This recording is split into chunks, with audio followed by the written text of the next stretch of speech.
خدائے بزرگ کو برتر کے زندہ جلالی قدوس اور قوی نام میں عقیلہ داؤد کی طرف سے آپ کو بہت سا سلام۔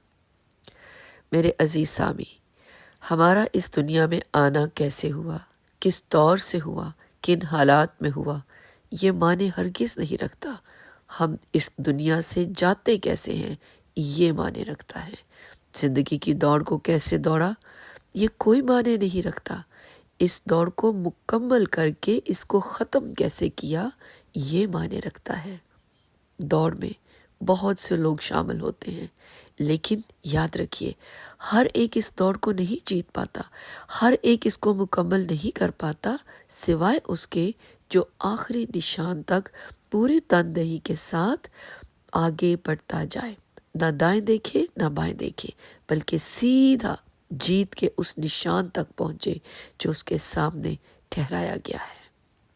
ناگزیر حالات کسی بھی انسان کی زندگی میں آ سکتے ہیں، کوئی بڑی بات نہیں، لیکن ان حالات میں جیتے رہنا، خود کو مایوسیوں کے حوالے کر دینا، تکلیفوں، آزمائشوں اور پریشانیوں کے آگے ہتھیار ڈال کر انہی میں جینا شروع کر دینا، یہ بات جو ہے مناسب نہیں، اور یہ بات ضرور بڑی ہے اور یہ سوچنے کی بات ہے۔ حالات تب ہی بدلتے ہیں جب خود کو بدلا جائے، سوچ کو بدلا جائے، خیالات کو بدلا جائے۔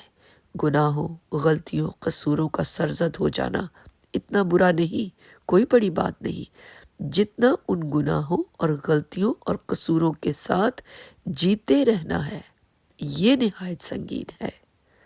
میرے عزیز سامی، جب ہم برے حالات کو، آزمائشوں کو، پریشانیوں کو، زندگی کے چیلنجز کو اپنی زندگی کا حصہ سمجھ کر قبول کر لیتے ہیں، اپنی قسمت مان لیتے ہیں، تو پھر ان ناگزیر حالات سے نکلنا نہایت مشکل ہو جاتا ہے۔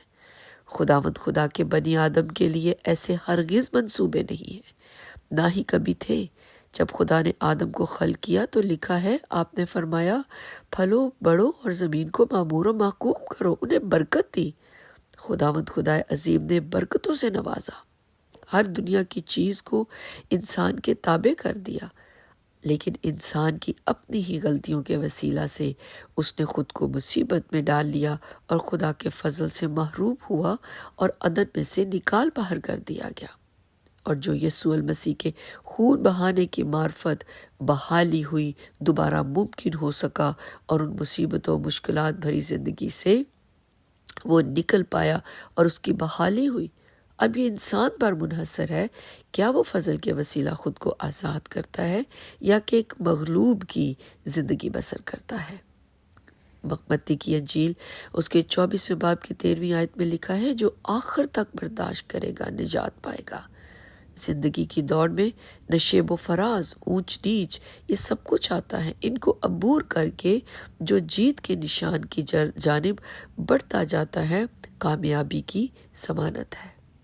یعقوب کا خط اس کے 12ویں باب میں لکھا ہے، مبارک ہے وہ شخص جو آزمائش کی برداشت کرتا ہے، کیونکہ جب مقبول ٹھہرا تو زندگی کا وہ تاج حاصل کرے گا جس کا خداوند نے اپنے محبت کرنے والوں سے وعدہ کیا ہے۔ آزمائشوں کے آگے ہتھیار ڈال کر ہار مان لینا، راستے ہی میں رک گئے تو دوڑ نامکمل رہ جائے گی۔ میرے عزیز سامی، رکاوٹیں، مشکلات، پریشانیاں، آزمائشیں اس زندگی کے دوڑ میں ہر ایک کی راہ میں آتی ہیں، لیکن جو ڈٹ کر ان کا مقابلہ کرتا ہے، ایمان کی رسی کو تھامے رکھتا ہے، خدا پر بھروسہ رکھتا ہے، ایمان کی دوڑ میں دوڑتے رہتا ہے، بھلے ہی گرتے پڑتے مگر ثابت قدمی سے بڑھتا جاتا ہے، وہ جیت کا حقدار ٹھہرتا ہے اور اس کی دوڑ مکمل کہلاتی ہے۔ آئیے، اگر کسی بھی قدم پر قدم لڑکھڑا گئے ہیں، کسی بھی راستے میں رک گئے ہیں، تو پھر سے سر اٹھائیے، قدم بڑھائیے۔ خداوند آپ کا ہاتھ تھامنے کو تیار ہے، جیت آپ کی منتظر ہے، بس اپنی نظریں اس ہی کی ذات پر ٹکائے رکھیں جسے آپ کی فکر ہے۔ آمین۔